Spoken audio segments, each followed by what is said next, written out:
하나님께서 허락하신 오늘 하루 말씀과 성령으로 충만한 저와 여러분 되길 예수님의 이름으로 축복합니다.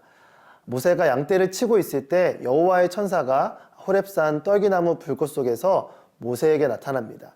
하나님은 모세에게 그를 통해 이스라엘 백성을 이집트에서 인도해 내시겠다라고 말씀하십니다. 얼굴을 가리며 주저하는 모세에게 하나님은 동행을 약속하시며 그가 백성들과 함께 다시 이 산에서 예배할 날이 올 것을 말씀하십니다. 하나님의 꿈을 따라갈 때 우리는 감히 상상할 수 없고 또 감당할 수 없는 스케일에 압도됩니다. 나는 할 수 없다고 도망가려고 합니다. 여전히 나 자신을 바라보기 때문입니다. 오늘 말씀 묵상을 통해 하나님과의 동행을 기대함으로 나서게 되길 바랍니다. 오늘 말씀의 주제는 함께라면 가능합니다입니다. 오늘의 말씀은 출애굽기 3장 1절에서 12절입니다. 모세가 자기의 장인어른인 미디안 제사장 이드로의 양떼를 치고 있을 때였습니다. 모세가 양떼를 몰고 광야 서쪽으로 가다가 하나님의 산 호렙에 이르게 됐습니다. 그곳에서 여호와의 천사가 떨기나무 가운데 타는 불꽃 속에서 모세에게 나타났습니다. 모세가 보니 떨기나무에 불이 붙어 있는데 타지는 않았습니다. 그래서 모세는 내가 가서 저 이상한 광경을 봐야겠다. 어떻게 떨기나무가 타지 않는 것일까? 라고 말했습니다. 여호와께서 모세가 자세히 보러 오는 것을 보시고 떨기나무 가운데서 모세야, 모세야 하고 부르셨습니다. 그러자 모세는 제가 여기 있습니다 하고 대답했습니다. 하나님께서 더 이상 가까이 다가오지 마라. 내가 서 있는 곳은 거룩한 땅이니 내 발에서 내 신을 벗어라 라고 말씀하셨습니다. 그러고는 나는 내 조상의 하나님, 곧 아브라함의 하나님, 이삭의 하나님, 야곱의 하나님이다 라고 하셨습니다. 그러자 모세는 자기 얼굴을 숨겼습니다. 모세는 하나님을 보기가 두려웠기 때문이었습니다. 여호와께서 말씀하셨습니다. 내가 진실로 이집트에 있는 내 백성들의 고통을 보았으며 그들이 감독관들 때문에 울부짖는 소리도 들었다. 나는 그들의 고통을 잘 알고 있다. 그래서 내가 내려온 것이다. 내가 그들을 이집트 사람들의 손에서 구해내고 그 땅에서 그들을 이끌어내어 아름답고 넓은 땅, 젖과 꿀이 흐르는 땅, 곧 가나안 족속과 헷 족속과 아모리 족속과 브리스 족속과 히위 족속과 여부스 족속의 땅으로 인도할 것이다. 이제 이스라엘 백성들의 울부짖는 소리가 내게 들렸고 이집트 사람들이 그들을 억압한 것을 내가 보았다. 그러니 이제 너는 가거라. 내가 너를 바로에게로 보내 너로 하여금 내 백성 이스라엘 자손을 이집트에서 이끌어내게 할 것이다. 그러자 모세는 하나님께 제가 도대체 누구라고 바로에게 간다는 말씀이십니까? 제가 이스라엘 백성들을 이집트에서 이끌어낸다는 말씀이십니까? 하고 말했습니다. 하나님께서 내가 분명히 너와 함께 할 것이다. 내가 백성들을 이집트에서 인도해내고 나면 이 산에서 하나님께 예배할 것인데 이것이 내가 너를 보냈다는 표적이 될 것이다. 라고 말씀하셨습니다. 때가 차면 하나님께서 모세의 발걸음을 인도하시기 위해 찾아오십니다. 모세가 호렙산에 이르렀을 때 불타는 떨기나무에 천사를 보내셔서 하나님의 임재의 자리로 부르십니다. 그리고 다가오는 모세에게 말씀하십니다. 5절 말씀입니다. 하나님께서 더 이상 가까이 다가오지 마라. 내가 서 있는 곳은 거룩한 땅이니 내 발에서 내 신을 벗어라 라고 말씀하셨습니다.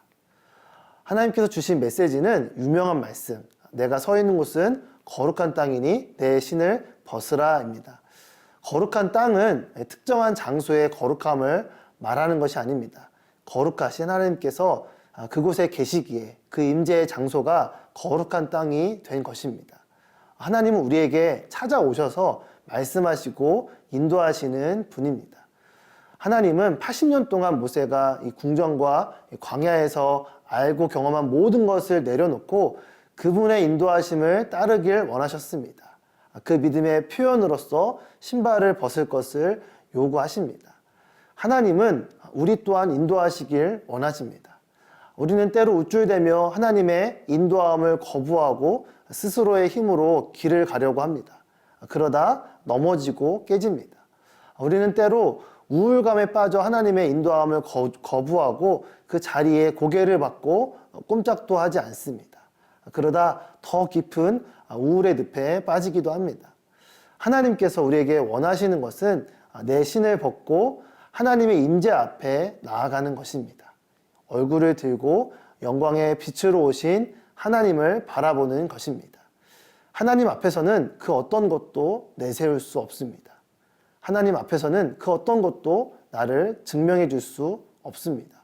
지금까지 내가 믿고 의지하고 있던 우월감도 열등감도 다 내려놓고 맨발로 주님 앞에 그 임재 앞에 서는 저와 여러분 되길 바랍니다.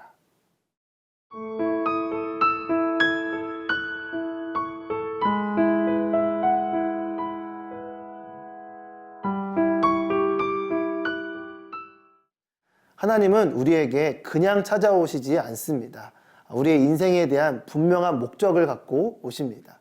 하나님께서 그의 순종의 발걸음을 통해 이집트에서 고통받고 있는 하나님의 자녀된 백성들을 약속의 땅 가나안으로 인도하길 원하셨습니다.